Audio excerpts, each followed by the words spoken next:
kan katanya bisa disembuhin ya, dia bilang gitu. Kalau thalassemia, ibu nggak coba? Maksud dia kayak BMT gitu. Terus balik lagi dia ngomongnya semua kena, dan itu membuat aku sangat kesel. Kenapa? Karena oh gitu ya Bu, jadi kita semua kena juga. Bukan kena, keturunan. Jadi nenek kalian nih. Jadi menurut aku dia bukan thalassemia mayor. Aduh, pulang aku sampai gak bisa tidur. What? Apa ya orang tua ini lakukan ke anak-anaknya? Hai, udah lama mamanya Kis-Kis gak nongol di sini. Kita ini sekarang udah berhasil untuk publish buku kita yang judulnya Prank by God. Bisa dibeli di Topet. Dan setelah kita melakukan proses ini semua kemarin dari launching buku dan lain-lain, namanya kristal thalassemia ya, harus kembali ke rumah sakit setelah melakukan semua itu. Kembali ke rumah sakit untuk melakukan transfusi rutin. Saat transfusi ini bisa makan waktu itu sekitar 6 jam. Apalagi kristal udah makin gede, terus kantong darah di sini tuh kecil-kecil ya, yang paling kecil gitu ukurannya. Jadi mau nggak mau harus 2 kantong gitu. Makanya kenapa 6 jam gitu. Nah, karena kristal pun diboloskan seminggu, akhirnya harus catch up dong, harus mengejar ketinggalan pelajaran ini ya.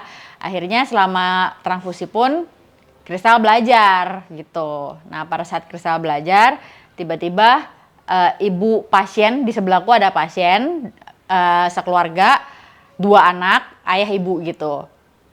Nah tiba-tiba ibunya nanya, Bu anaknya sekolah di sekolah ini ya gitu. Oh dalam hatiku kok tahu, apa mungkin dia follow kita gitu, kan saya anaknya thalassemia juga gitu. Aku pikir kepedean aja nih aku nih. Terus pas dia maksud ternyata sekolahnya tuh sekolah yang beda. Ngerti ya maksudnya?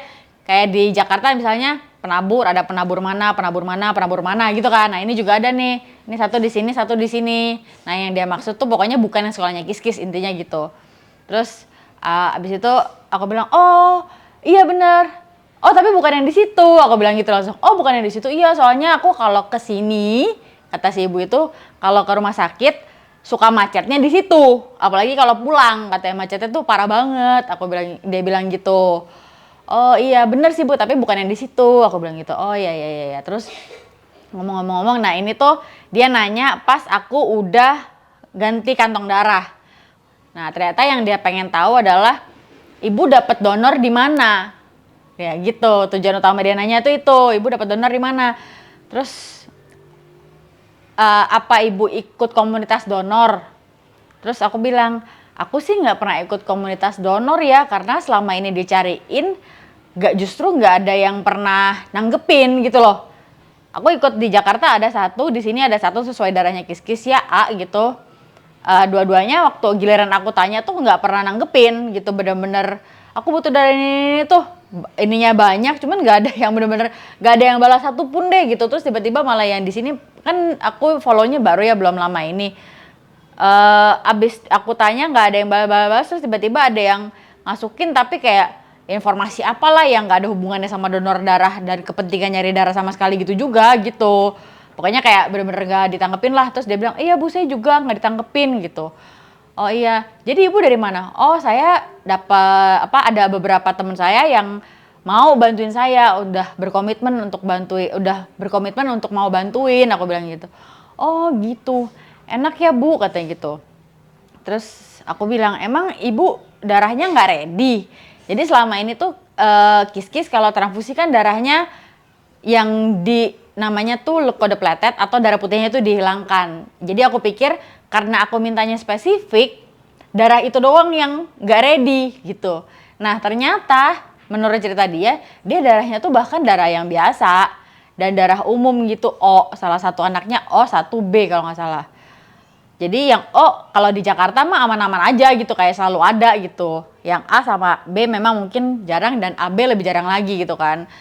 Terus aku tanya, emang ibu pakai LD juga? Aku tanya gitu kan. Terus dia bilang, enggak saya pakai yang biasa. Tapi cari donor sendiri. Iya saya jadi nggak bisa cari donor, orang nggak kenal siapa-siapa katanya gitu. Oh nggak kenal siapa-siapa gitu kan. Misalnya, iya nggak ada temen, nggak ada ini gitu. Terus tanya dong, emang ibu orang mana? Bilang gitu.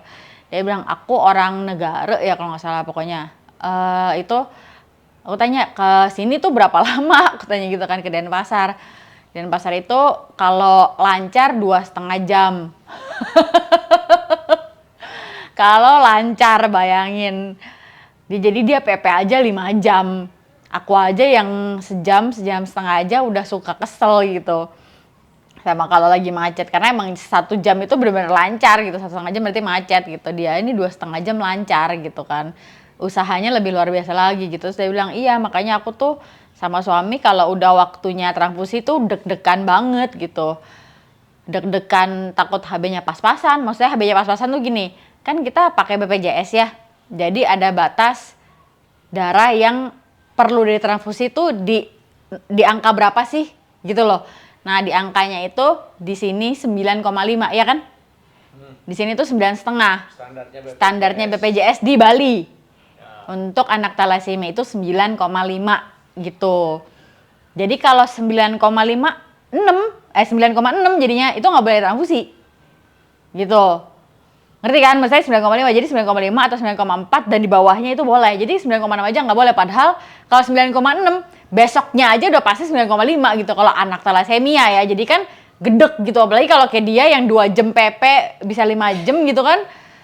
Lebih kesel lagi gitu loh. Menurut aku ya, aku aja sejam aja kesel gitu. Apalagi anaknya harus disuntik lagi keesokan harinya gitu kan. Nah, dia itu bilang itu deg-degan pertama, kedua deg-degan kalau nggak dapet donor. Apalagi dia kan nggak cari donor sendiri ya, jadi dia bener-bener nungguin tiba-tiba orang walk in ke unit transfusi darah rumah sakitnya untuk donor. Misalnya kayak, Pak saya mau donor aja gitu kan, ada ya orangnya gitu ya Pak. Ya, jadi dia nunggu keajaiban itu aja tiap bulan gitu loh. Nungguin ada yang donor buat anaknya bertahan hidup gitu. Kan aku juga dengernya ya, maksudnya aku juga ngerasain, makanya aku minta tolong ke teman-teman yang rela gitu loh, yang rela mau bantu untuk donorin buat Kiskis tiap bulan gitu, untuk kesambungan hidup, menyambung hidupnya Kiskis juga gitu. Tapi kan karena ada teman-teman yang sangat baik hati ini mau tiap 2 bulan sekali mendonorkan darahnya, kan aku udah tenang ya, tahu harus hubungin siapa gitu loh. Dan ada teman-teman di luar itu pun yang bisa donor kadang-kadang yang nggak bisa komitmen, tapi kalau tiba-tiba perlu bisa gitu. Kalau dia benar-benar nggak ada yang dihubungin gitu kan, bingung juga gitu kan. Terus abis ngomongin gitu, terus tiba-tiba dia bapaknya bilang nih, apa kan katanya bisa disembuhin ya, dia bilang gitu. Kalau talasemia ibu nggak coba? Sebenarnya dia tanya gitu tuh, kayak dia maksud dia kayak BMT gitu. Oh enggak, aku bilang gitu, kayak tadinya tuh aku udah malas ngobrol lah sebenarnya gitu kan, karena emang lagi ngajarin Kiskis gitu. Terus aku bilang enggak, karena kan sebenarnya juga nggak full bisa sembuh, aku bilang gitu kan, tetap ada ininya lah, aku bilang gitu. Pokoknya aku persingkat lah penjelasan tentang BMT gitu. Terus oh iya ya, terus dia nanya kenapa ibu pakai darah LD, dia tanya gitu. Intinya dia tanya-tanya tentang darah. Waktu dia ngomong gitu aku berpikir bapaknya nih pengetahuannya lumayan gitu tentang si talasemia dan darah ini gitu, sampai dia bilang oh ya ini hari ini ada 2 pasien yang baru tahu kalau mereka talasemi, dia bilang gitu. Ada 2 anak, jadinya ada 2 anak yang ini. Terus aku bilang oh gitu. Terus tiba-tiba kan itu kan bener-bener kita ngobrol jadi kedengeran satu ruangan gitu, karena kan nggak ada sekatnya ya, nggak ada sekatnya, jadi satu ruangan itu denger. Terus tiba-tiba bapak yang di seberang aku nanya, oh jadi emang anak ibu kenanya umur berapa? Terus aku langsung, kena, ini diturunkan pak, gitu kan. Iya, kenanya umur berapa? Bilang, umur 1 tahun, aku bilang gitu. Oh ya anak saya juga nih dari bayi, sekarang umur 11, ada anaknya di sebelah. Oh terus tiba-tiba ada nongol lagi ibu-ibu dari Kak Pak, jadi nggak ada sekat ketutup, tapi ada sekat gitu doang tuh ada gitu kan. Terus tiba-tiba ada ibu lagi yang nongol. Oh iya nih bu, anak saya baru kena, dia bilang gitu. Aku bilang, penggunaan kata kena itu bikin aku kesel ya, karena ini bukan flu gitu loh, ini diturunkan oleh kalian gitu. Ini diturunkan oleh kalian gitu. Terus oke, terus habis itu dia bilang anakku kena itu 3 bulan yang lalu kalau nggak salah. Pokoknya selama setengah tahun ini dia baru transfusi 2 atau 3 kali. 2 atau 3 kali transfusi. Jadi menurut aku anaknya itu bukan thalassemia mayor. Pokoknya aku ingetnya sekitar 6 bulan atau 8 bulan ini, anaknya tuh transfusi 2 atau 3 kali. Jadi menurut aku dia bukan thalassemia mayor, gitu kan. Oh soalnya, pengen gak diceritain ribet-ribet, tapi kayaknya harus cerita. Jadi kenapa akhirnya semua orang nanya ke aku. Jadi aku udah ngejelasin BMT itu ya. Terus bapaknya nanya, ibu kenapa pakai LD? Aku bilang karena LD itu paling bagus buat thalassemia karena kita cuma perlu darah merahnya doang. Emang darah putihnya nggak perlu, Bu? Enggak, Pak. Anak kita tuh bukan leukemia yang perlu darah putih. Lagi juga kalau darah putih itu bukan pakai transfusi darah putih, tapi pakai booster biasanya. Aku taunya gitu. Kalau yang plasma itu plasma, Pak. Beda lagi. Bukan darah putih. Aku bilang gitu kan. Terus, oh kalau plasma itu ada golongan darahnya juga nggak sih? Kan itu bentuknya plasma. Enggak, Pak, ada golongan darahnya juga, tergantung kebutuhannya darahnya apa, aku bilang gitu. Maksudnya kan aku tahu ini semua ya karena balik lagi kejadian di Thailand kan. Terus dia nanya lagi, oh jadi kalau ibu pakai itu sama yang di rumah sakit itu yang hemodialisa apalah gitu, yang emang, oh itu kayak yang dipisahin plasmanya sama apanya lah, pokoknya ada lagi. Berarti anak ibu ini nggak pakai dong?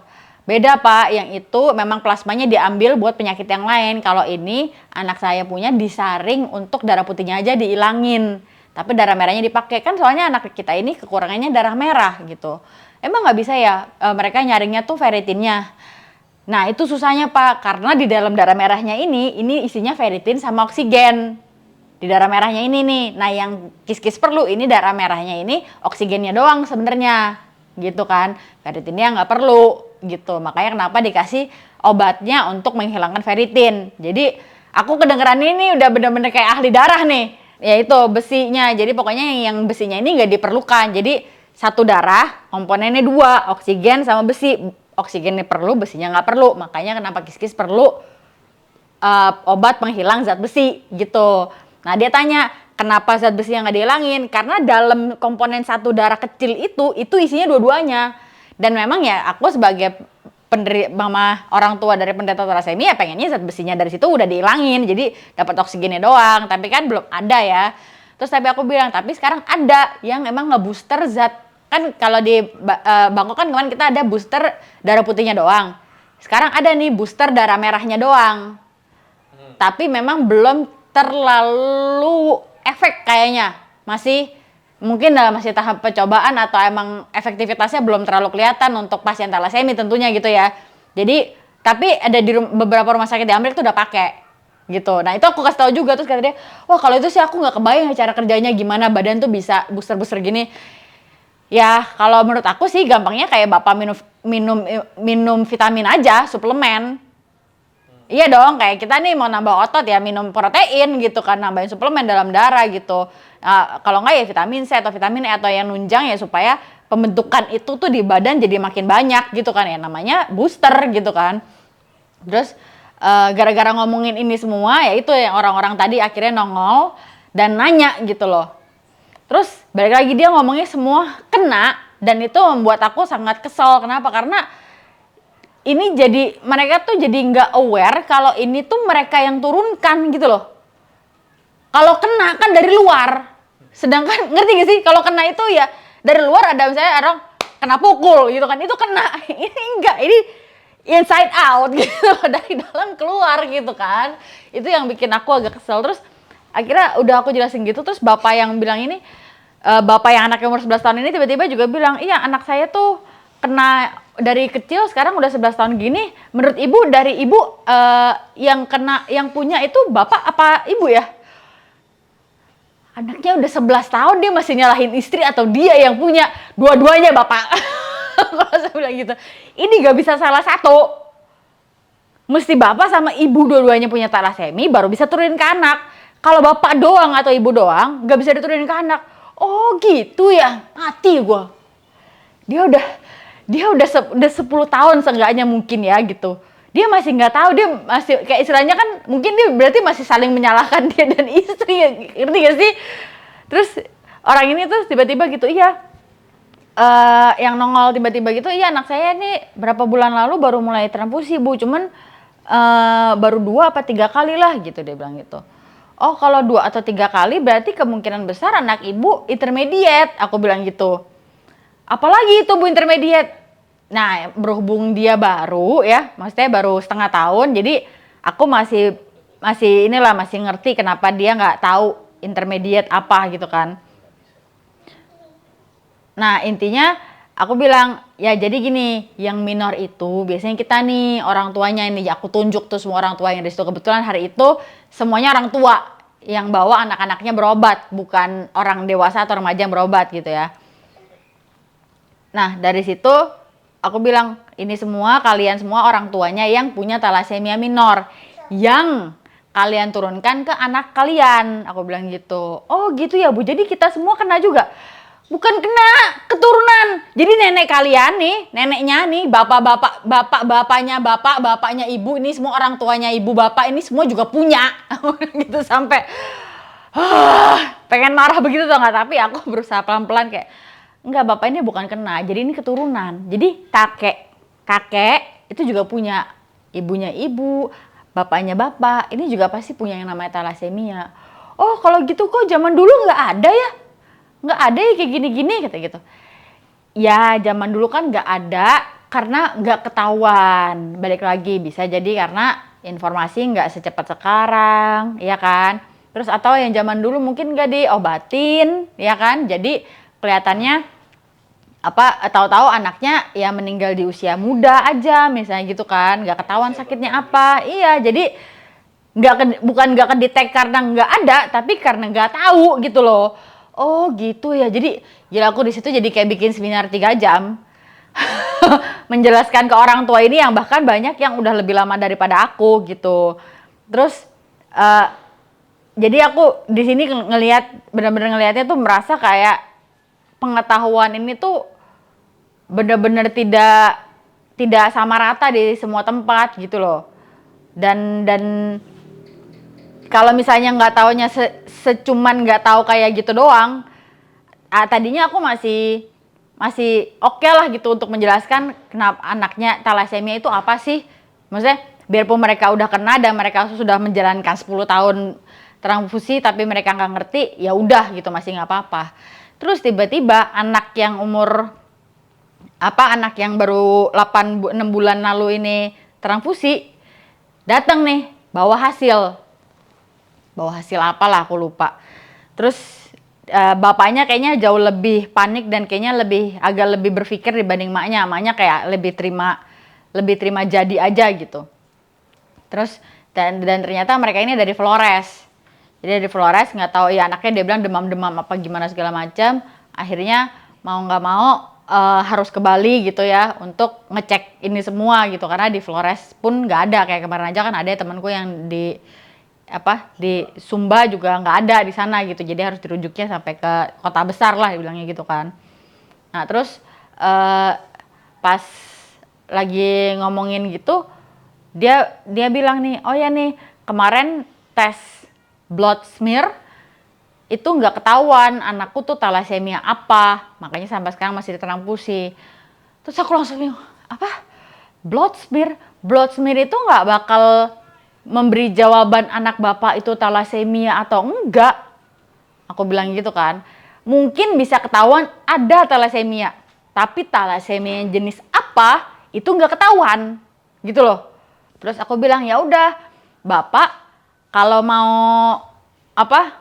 mau lebih pasti, aku bilang, daripada bapak dari Flores di sini udah setengah tahun terus nggak tahu hasilnya apa dan malah nggak bisa kerja, mending bapak ke lab khusus aja, aku bilang gitu. Bapak ke lab itu, bapak cek namanya HB analisa, aku bilang gitu. Itu harganya 1,5 juta, tinggal anaknya aja yang dicek, orang tuanya nggak usah, aku bilang gitu. Itu bapak langsung dapet, aku bilang gitu. Terus tiba-tiba bapak yang dari negara tadi berjalan, udah pak, nggak usah pak, besok aja nih, bulan depan datang lagi. Kalau tiba-tiba darahnya rendah harus transfusi lagi aja. Gue langsung, ini orang lagi minta pertolongan loh. Dia udah 6 bulan di sini. Berarti kan yang dia keluarin harusnya jauh lebih besar daripada 1,5 juta dong. Ngerti gak sih? Dia dari Flores, jalan darat. Gue nggak tahu sih dari Flores bisa jalan darat gak sih ke Bali. Bisa lah. Makanya itu aja kan udah keluarin uang. Dan dia selama 6 bulan lontang-lantung di Bali gak bisa kerja dong berarti. Demi memastikan anaknya sakit apa gitu loh. Terus tiba-tiba bapak ini bilang, daripada keluar 1,5 juta, bulan depan datang lagi aja. Cek darahnya bener apa turun apa enggak. Kalau turun kan tinggal transfusi. Mateng kan lu. Hah? Yang gak gitu lah pak. Aku bilang, yang gak gitu, mending dicek aja, dipastiin kalau anaknya tuh thalassemia atau bukan. Kan kalau udah ini dari dicek HB analisa seminggu 2 minggu tuh udah bisa dipastikan dan jadi bisa lanjut ke next stepnya mau ngapain gitu loh. Aku langsung bilang gitu kan. Oh terus bapak ini kayaknya tertarik nih yang dari Flores ini. Oh emang kalau HB analisa bentuknya kayak gimana? Terus kan aku emang ada kan, aku kasih lihat nih HB analisa kayak gini. Kalau HB analisanya nggak ketahuan juga, bapak bisa cek genetik. Tapi setahu aku sekarang HB analisa pun udah ketahuan nih buat thalassemia kok gitu kan. Oh gitu ya bu, bisa ya bu. Terus bapak yang itu tiba-tiba kepo gitu. Emang kalau tes genetik buat apa? Ya buat dipastikan dong thalassemianya apa. Kenapa bisa kejadian gitu. Terus kalau tes genetik lebih mahal lagi. Ya dulu sih 2,5 juta. Tuh kan pak lebih mahal lagi, udah nggak usah dicek. Bulan depan aja datang lagi. Kalau darahnya turun ya udah transfusi. Bulan depannya juga gitu. Kalau turun transfusi, kalau nggak turun ya udah pulang. Gila 2 bulan demi menghemat 1,5 juta. Maksud gue tadinya gue berpikir ya mungkin bapak ini gajinya nggak sampai segitu untuk bisa nabung 1,5 juta. Jadi gue masih ya udahlah gue diemin aja gitu. Terus tapi tetap aja gue agak kesel karena menurut gue tetap secara perhitungan ekonomi pun lu nggak kerja sebulan 2 bulan demi menghemat 1,5 juta, tetap menurut gue it doesn't make sense gitu loh. Yang repot itu lagi dia nggak tahu nih jangka panjangnya tuh bisa kejadian apa, kayaknya mereka nggak ada yang tahu gitu loh. Terus habis itu nggak lama ternyata si yang keluarga Flores ini tuh udah selesai. Terus dia bilang gitu, terus saya bilang iya coba bapak kalau misalnya nggak pasti coba cari aja di internet, Google gitu, cari thalassemia beta mayor. Kalau menurut saya karena bapak ini anaknya selama 6 bulan baru 2-3 kali transfusi, kemungkinan itu intermediate, aku bilang gitu. Jadi nggak perlu harusnya yang tiap bulan kemari. Kalau mau dipastikan menghemat waktu, ya bapak langsung ke sana, langsung ke tes lab HB analisa, aku bilang gitu. Oh ya udah bu, makasih ya bu gitu. Terus dia pulang. Terus tiba-tiba ya kan pulang berarti bapak ini sama yang bapak anak umur 11 tahun ini masih ada kan. Terus bapak ini ngomong lagi, iya kayak sampai sekarang anak saya juga nggak dites tuh thalassemianya apa. Hah? Jadi bapak ibu nggak tahu anak thalassemia apa? Iya saya nggak tahu minor mayor apa tadi ibu bilang tuh yang baru intermediate. Bapak anaknya umur berapa sih? Akhirnya gue tanya gitu. Oh anak saya ini yang gede 9 tahun, yang kecil ini 5 tahun apa 4 tahun, dia bilang gitu. Oh dari kecil? Aku tanya gitu kan, dari kecil. Iya yang ini dari setahun apa 2 tahun, yang satu ini dari berapa tahun, pokoknya emang dari kecil lah gitu ya. Terus Pak, kalau namanya minor nggak mungkin ditransfusi. Aku sampai bilang gitu. Yang minor itu pasti ibu sama bapak, itu yang minor. Terus abis itu anak bapak sama ibu ini kalau nggak mayor ya intermediate, udah pasti gitu kan. Terus abis itu oh gitu bu, iya. Dan kalau intermediate itu dia kalau sakit doang atau biasanya sakit doang sih, atau dia ya intermediate itu 2 bulan 6 bulan 3 bulan 6 bulan setahun sekali transfusinya. Benar-benar tuh harusnya kalau drop doang, jadi bahkan nggak rutin gitu loh, bukan sesuatu yang rutin. Oh gitu. Iya, anak saya sih pernah katanya gitu. Waktu awal-awal dia bilang gitu, itu kadang naik, kadang 2 bulan 3 bulan sekali HB-nya masih 11. Mateng gua. Iya, berarti anak bapak juga bukan mayor, Pak. Dia anaknya dua-duanya sempet up and down. Maksudnya HB-nya tuh sempat bisa naik sendiri, which is kalau mayor gak bakal bisa naik sendiri gitu loh. Dan maksudnya gini, kalau kita aja yang anemia atau misalnya kita yang thalassemia minor nih kayak aku, 9 itu masih normal, tapi kita nggak bakal drop di bawah 9. Itu minor. Tapi kan sekarang kan 9,5 aja udah harus ditransfusi kan. Jadi bapaknya ini benar-benar in gray area karena dia 9 harus transfusi, sedangkan belum tentu anaknya mayor. Tapi karena udah kebiasaan, taunya segitu harus ditransfusi, jadi transfusi terus. Akhirnya dependable. Gitu loh, dependable karena apa? Karena kenapa sih dari intermediate bisa jadi mayor?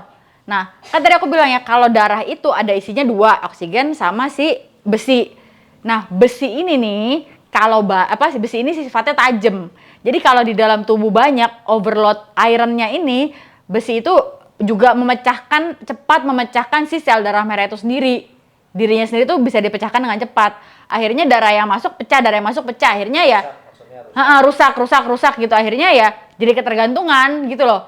Sedangkan mungkin kalau dia berhasil menurunkan kadar ferritinnya dengan normal, baru bisa ketahuan nih lagi anaknya tuh thalassemia mayor apa intermediate gitu loh. Dan kalau menurut cerita dia, anaknya berapa kali bisa berhasil tetap di stay di 12 atau tiba-tiba naik 12-11, itu nggak mungkin mayor. Dan dia tetap lebih rela selama 7 tahun ini bolak-balik Denpasar Negara selama 5 jam untuk ngecek anaknya HB-nya bener apa enggak. Kalau nggak bener dia transfusi. Kan aneh banget gitu loh, kayak lu merusak anak lu sendiri dengan tidak tahu anak lu sakit apa gitu loh. Dan balik ke cerita yang tadi dia bilang, kan dia juga kan yang bilang 1,5 juta itu daripada cek 1,5 juta mending lo balik cek ininya apa enggak. Terus nah anaknya yang bontot ini nih ada kelainan yang lain gitu, akhirnya masih udah 5-6 tahun gitu masih di stroller gitu. Masih di stroller dan aku lihat anaknya tuh minum susu doang. Terus akhirnya ibunya cerita karena anaknya dulu dua-duanya kecil dan yang ini emang ada kelainan yang lain jadi harus minumnya susu botol. Yang gede pun itu lebih gede dari Kristal kan, 9 tahun. Badannya pun jauh lebih gede dari Kristal. Itu minumnya Pediasure. Dia bilang Pediasure itu seminggu bisa 2 kalengan. Buat berdua, which is yang gede menurut aku udah nggak perlu Pediasure. Karena udah normal ukuran badannya gitu loh.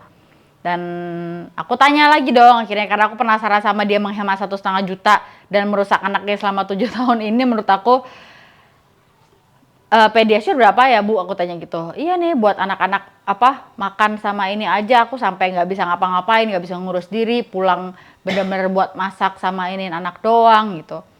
Pediasure itu 300.000 Bu, kan mahal ya Bu katanya gitu. Buat nambahin anak-anak supaya sehat aja ya mahal gitu. Dalam hatiku gila ya, dia 600.000 ekstra buat maksudnya kalau yang masih di stroller aku nggak bisa judge lah, emang perlu gitu kan. Yang gede ini kan nggak perlu.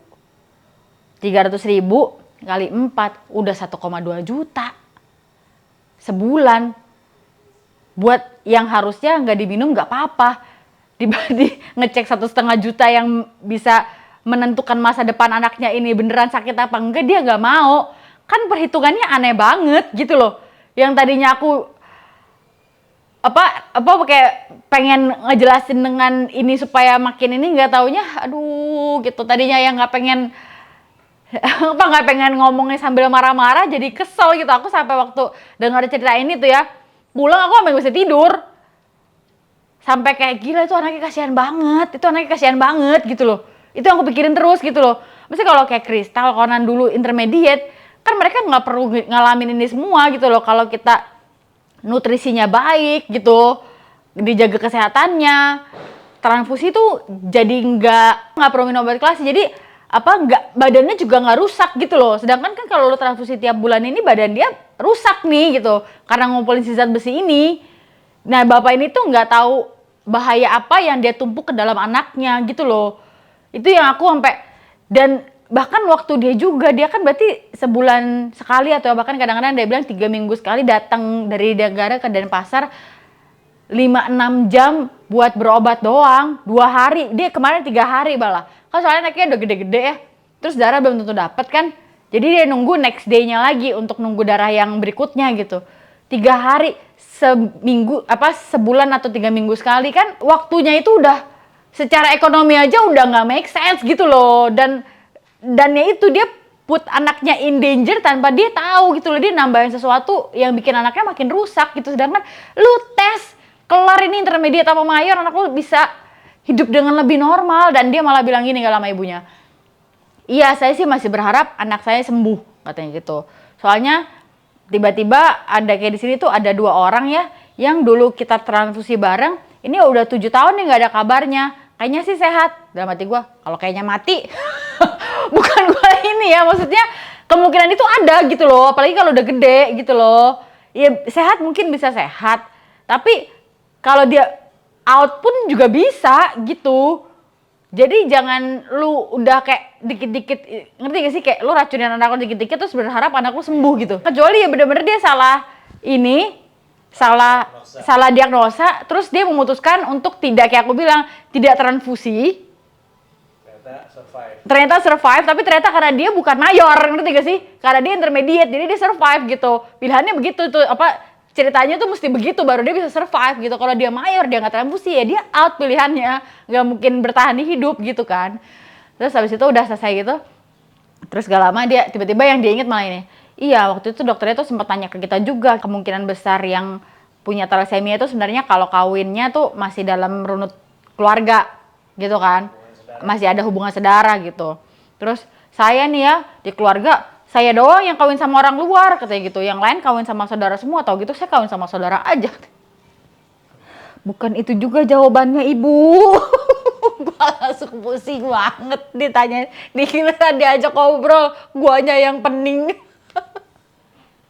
Jadi ya dengan cerita kumpulan cerita ini nih, kayak pengetahuan yang nggak ada, anaknya didiagnosanya sampai sekarang masih belum pasti, nggak ada donor gitu kan. Ini yang bikin aku sama Andri makin kayaknya cepet-cepet deh bikin yayasan tuh, bantu gitu loh untuk menyamaratakan, ya tapi ya belum tentu juga sih mereka mau baca dan mau dengerin gitu, tapi seenggaknya bisa membantu mereka untuk cari donor lah seenggaknya. Tapi ya paling penting sebenarnya pendidikan sih. Kalau kayak gini kan dia nggak tahu anak itu diracunin pelan-pelan tiap hari kan. Ngerti gak sih? Dia nggak tahu nih dia ngelakuin apa ke anaknya. Intinya gitu yang bikin gue gregetan sampai nggak bisa tidur gitu loh. Ya gitulah cerita transfusi kemarin ini yang bikin kepala pening. Apa ya orang tua ini lakukan ke anak-anaknya? Stres.